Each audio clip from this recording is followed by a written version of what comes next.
الحمدللہ جی آج ہماری پہلی نشست ہے۔ کچھ چیزوں پہ کہہ لیں کہ اب تعارفی میٹنگ بھی تھی، پلس کچھ چیزیں جو ہماری طے شدہ تھی ان کا طریقہ کار وغیرہ ڈسکس ہوا کہ کس پہ کس طرح عمل ہونا ہے اور کیا اس کا جو ٹائم فریم طے ہوا تو اس کے اندر کون کون سی چیزیں پوری ہونی تھیں۔ ہماری تقریباً ایک اچھے ماحول کے اندر ایک میٹنگ ہوئی ہے اور یہ بھی طے ہو گیا کہ نیکسٹ میٹنگ جو ہے وہ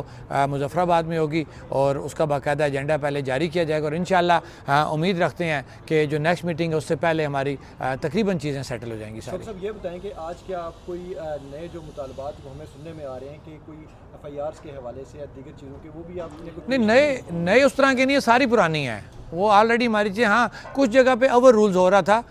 کچھ ایس پیز یا ایڈمنسٹریشن کی طرف سے کچھ اضلاع کے اندر وہ چیزیں ڈسکس ہوئی اور وہ آلریڈی ہماری جو چیز طے شدہ تھی کہ تمام کو ہم سیٹل کریں، تو پھر نہیں بنتا تھا کہ کوئی بندہ انفرادی حیثیت میں جب سپیریئر جگہ پہ بیٹھ کے ایک ڈسیزن ہو رہا تو پھر کسی ایس پی یا ڈپٹی کمشنر کا یہ نہیں بنتا تھا کہ وہ ذاتی کوئی اس میں عداوت میں جا کے کوئی زیر بار کرے۔ یہ چیزیں ڈسکس ہوئی اور جو تسلیم کی گئی ہیں اور ان کو فوری طور پہ وہاں پہ آرڈرز کنوے کیے گئے ہیں کہ آپ ان چیزوں سے باز آ جائیں۔ یہ سب جس پر انڈرسٹینڈنگ کیسے میٹنگ میں آپ کو کیا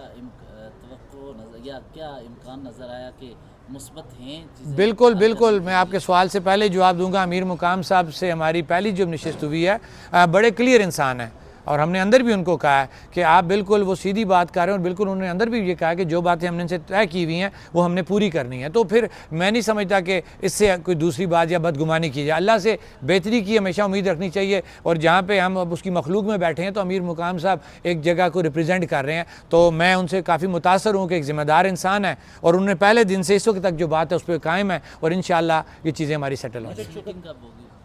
15 دنوں کے اندر جو ہمارا طے شدہ ہے کہ منٹ صاحب اس کے بھی منٹ صاحب میٹنگ جاری ہو جائیں گے۔ ابھی ٹائپ ہو رہے تھے، لیٹ ہو رہے تھے، ہم نے نکلنا ہے، دور سفر ہے، تو صبح ہمارے پاس منٹ صاحب میٹنگ جاری جائیں گے اور نیکسٹ جو میٹنگ ہے اس کا بھی اس کے اندر ذکر موجود ہوگا کہ 15 دنوں کے اندر مظفر آباد میں ہوگا۔ ایک کوشچن یہ بتائیں کہ ہم نے دیکھا کہ جو آپ کے گروپ کے بڑے کور ٹیم کے ممبر بھی ہیں سردار امان، ان کے حوالے سے چل رہی ہے خبر کہ بلکہ ایف آئی آر بھی سامنے آئی ہے پاکستان مخالف بیانیہ پر ان کو ان کے خلاف ایف آئی آر ہوئی ہے، تو کیا کہیں گے آپ؟ سر دیکھیں، اس وقت ہم یہاں پہ آئے ہوئے تھے جموں کشمیر جوائنٹ عوامی ایکشن کمیٹی کا چارٹر آف ڈیمانڈ جو مذاکرات ہیں ان کو ڈسکس کرنے کے لیے۔ اس چیز کا میں آپ کو اس وقت جواب نہیں دے سکتا، سردار امان صاحب آپ کو اچھے طریقے سے اس پہ جواب دے سکتے ہیں۔